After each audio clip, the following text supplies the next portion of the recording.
I will not submit. But it's really getting to a point where you're losing choices.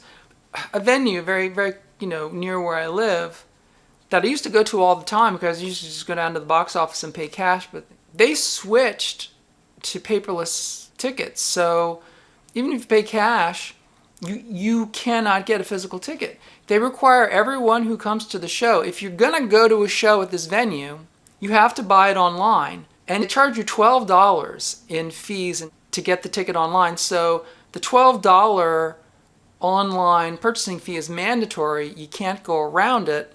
And then you're issued an e-ticket, which you cannot print. It'll only be viewable through the mobile app, which you must download to your phone. Data harvesting, there you go. They give you no paper choice. You can't get around it. The choice that you have is you either don't go to see shows or you have to have the app on your phone.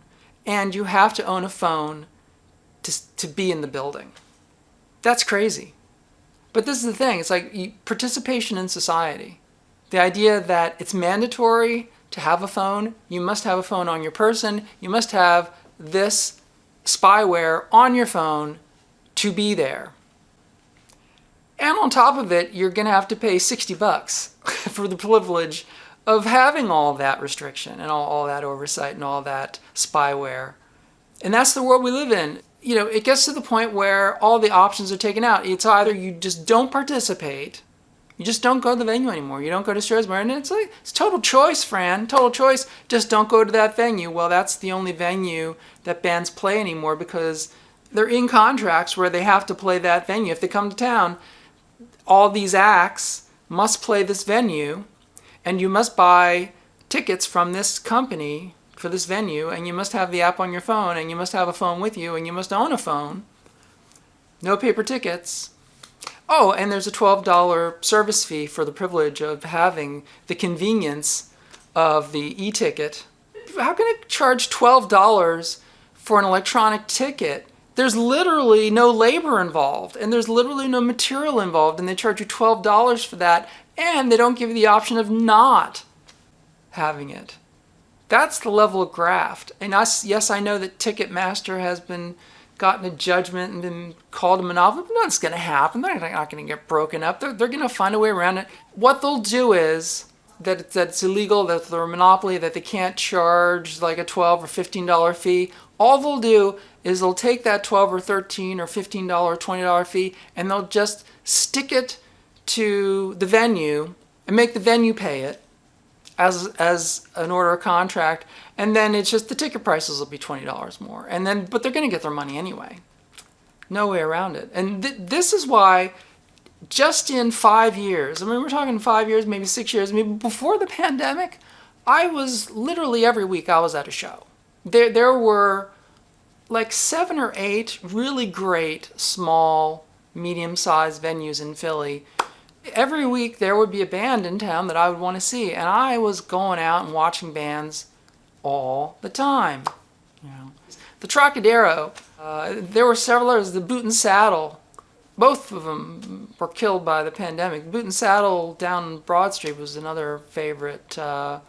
I saw Sloan at the Boot and Saddle. That was wild. The Boot and Saddle, it's a little honky-tonk bar, right? It's got a bar in the front, it's got a venue in the back. It's like a legitimate honky-tonk. No chicken wire, but it's like that. It's like the stage, if you want to call it a stage, it's like a 6-inch like lip up, and it's like in the corner. It's, you got like maybe 80 people can stand in this tiny little room, and it's all tin-plated. It's like an old speakeasy from the 20s. So it's got all the tin ceiling, but the tin ceiling goes to the walls, so it's all like tin. It's got a weird like echo chamber like quality to it, and the mixing guy is in the back of the room. It's this tiny little place. Kind of reminds me of the Mercury Lounge, although it's like half the size of the old Mercury Lounge. But Sloan, one of the biggest Canadian pop bands, for reasons that even Sloan could not understand, played the Boot and Saddle. It was the last show I saw. It was before the pandemic. It was literally like weeks. It was like COVID was happening, but it hadn't hit Philly yet, and it was before like the bottom fell out, right? So it was literally weeks before lockdown. And I'm in there to see Sloan. And so Sloan, it was one of their, I'm trying to remember that show. I think it was the Navy Blue. I think Navy Blues. They were highlighting different albums, and I think Navy Blues they were going to do Navy Blues in its entirety, and then like it was like a 2-set show. But they came on stage bewildered. I think there was probably like this long screaming match with the tour manager about why they were playing a closet. But they came on stage and they were like, this is a closet. And they made some comments to the idea that we don't know how we got here, but I was literally standing like 5 feet away from the band. It's like, man, where are you gonna get a treat like that? It's like having, it's having Rush playing in your basement.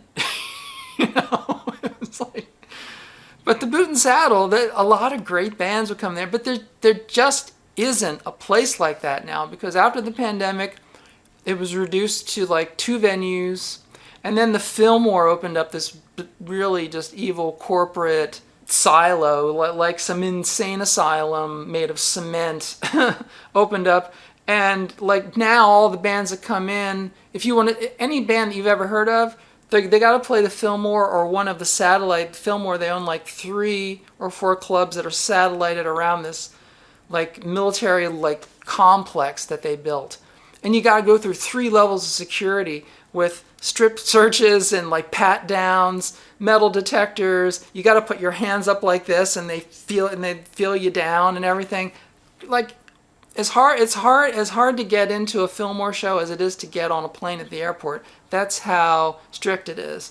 And then when you get in there, it's a ridiculous place where you get to see exactly what they're all about, because when you get into the venue, there's the stage. It's like on a 10-foot high platform, and there's like a dozen bars in there. Like there's like 5 bars, complete bars, on the first floor, and then there's like 6 on the second floor. They don't want anyone to be more than 10 feet away from a bar. And what is an experience like at a rock and roll show with a dozen bars in it? I'll tell you, before the opening act is done, you want to leave. Because, before the main act even got on, there were fist fights, people screaming, throwing beer at each other. It was mayhem and a riot starting even before the show. Because before the main act came on, like 50% of the audience were shit-faced, like fall-down drunk. And that's where you want to be when you're going to see your favorite band. That's what you want. It's such a contrast to 6 years ago when I go to so many shows where they didn't have a bar in the place. There might be a bar in the front, but it acted as a filter where, if you want to drink, you had to leave the venue or to go out to the front to get and so it kept people from just being like 8 drinks in right at the front of the stage, Makes a difference in the experience. It really does, But this is where it all changed, because every single venue realized they don't make their money off the bands, they make their money off the liquor. And so every single one of these places, it's basically just pack in as many bars as you can in that space, put a stage there, put a band there, charge $100 for a ticket, and then just sell booze. And they don't care how drunk people get. They don't care if people start fighting. Oh, and then we're going to hire armed security in there because they know that people are going to start fist fighting and they're going to have to break up fights. Yeah, that's where you want to be, especially when you're my age. It's like, man, it's just brutal. And the cost. Like, if you want to see a good act, like any decent, like great act, any vintage act, they're going to play the Met. And you're talking about a $250 ticket for a sit-down show in an opera house. It's like, damn. Now I'm like, I got the record. I love the record, but man, I don't have $250 to be able to see you, 100 yards away. What opera glasses, right? You got to bring binoculars Even if they won't even let you in with binoculars, but you would literally need binoculars to see the show after paying $250.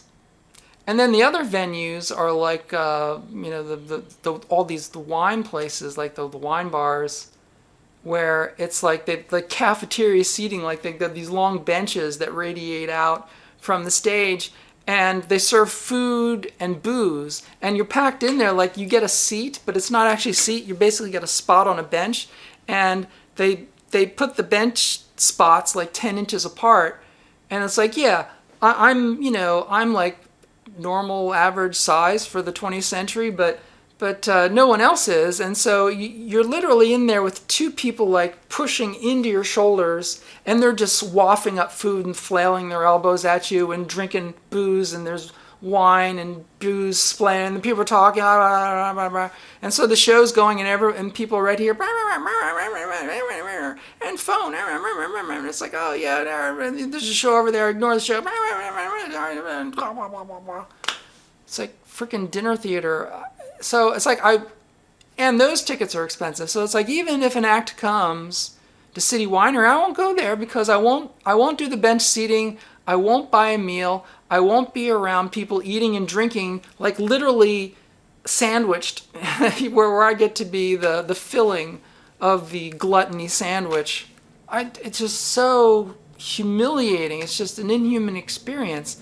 It's either 20 bars or people shoving food in their face, and the smell of food, and people are buying, third order of garlic rolls, third order of super ultra spicy wings with and fried onions, more fried onions, like the smells, and it's just, and you have all of that, and then of course the $100 cost of the ticket, and the fact that you got to have it on your phone, and you don't have the option of not having the app on your phone if you want to be there. And that's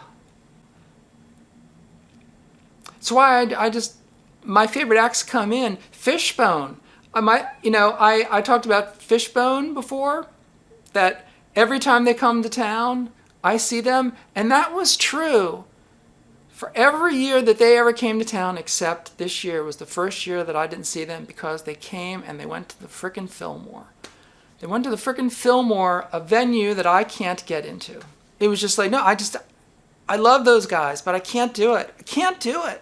And I'm turning down my favorite bands because they come to these places that I just can't do it. It's like, there's no way I'm going to enjoy the show. The crowd's going to be drunk. The humiliations to get in, it's going to be overcrowded, oversold, and then the price of the ticket and everything. It's like all the compounded things, there's just no way that I'm going to be in a zone where I'm going to enjoy my favorite band, because this place that I'm in is just so terrible. And it's such a shame, because I spent my life going to shows. My whole life has been about music. Just like the Monks used to say, when the Monks did their comeback show, Cave Stomp, in 1999 in New York, they had this chant as they were doing their finale.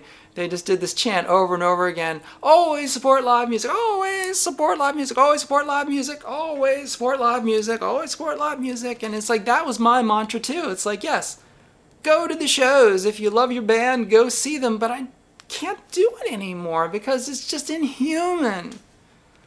It's like going to the airport and getting on a plane for every favorite band. Would you actually wait in line and go through TSA security to see your favorite bands every time that you wanted to see them? Would you go through the scanners and get the pat down and the cavity search and get fingerprinted? And it's just, it's too much.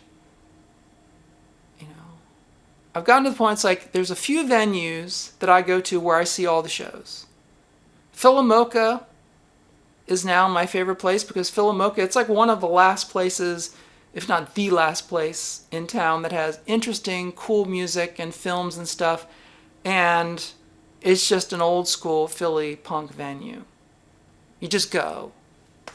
But all the other places, even the ones that up until a few years ago that I was going to all the time, they have become these fortresses of e-tickets, fees, security guards, bars, alcohol.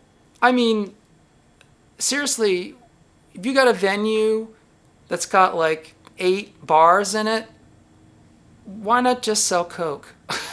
why not just sell Coke and speed and fast salts and just, sell crack. Just let them do everything. You might as well if you're going to get everybody absolute shit-faced drunk on like 8 or 10 drinks, if you're going to do that, just give them everything.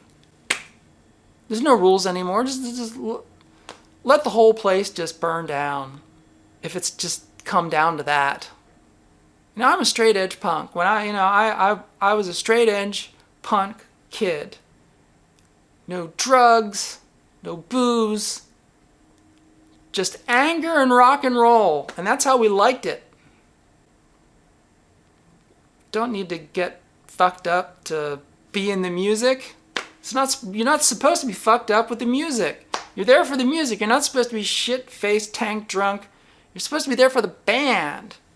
That's what it used to be about, but it's not about that anymore. And I mourn the loss of my favorite thing in the world, which is to go to a show. And I'm sad. Still a few places. Saw the Bel Air Lip Bombs at the Philomoka a few weeks ago. That was a great show. Great band, great show. Still a few places, few and far between. But if it's not the Philomoka, though, there aren't too many places where you're going to be able to see a band and have an experience that's really about the music. Very, very few and far between. But you're probably not going to see your favorite big band because it's going to be at the Enormodome or whatever. The only exception to this rule was the really weird Impossible Treat where I saw Os Mutantes play at the Philomoka last year, and it was like, oh my god. They were supposed to play World Cafe, and World Cafe was going through their tumult. They were shut down. Well, now they filed for bankruptcy, but they were scheduled to play World Cafe, which is a larger venue. It's like, I don't know, 2,000, 2,500 seat room. But they ended up, just because there was nowhere else to play, they ended up at the Philomoka, 400 standing room only place, and I was there. And Os Mutantes, they were right there. I was literally right at the stage, and they were doing all the hits and everything. It was like the freaking Beatles were playing. It was like the Beatles playing in your living room. I was like, oh my god, I can't. Is this real? Is this really Os Mutantes? It was. And I heard all those songs. Man, I was jumping around like a kid. That was, rare treats, but those aren't going to last. Those days are going to get really, it's end times for live music. I know that. I know it.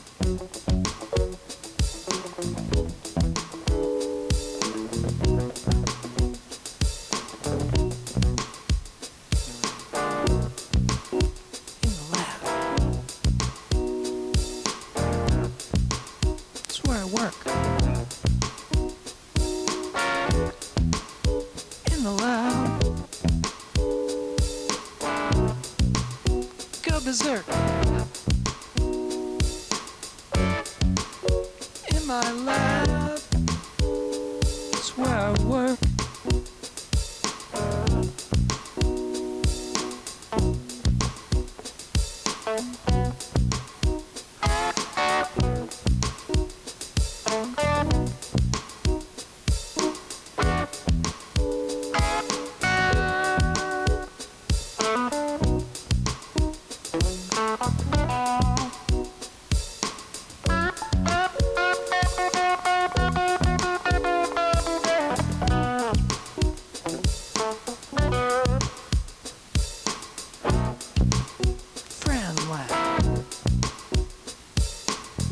That's what you're watching. Friend love.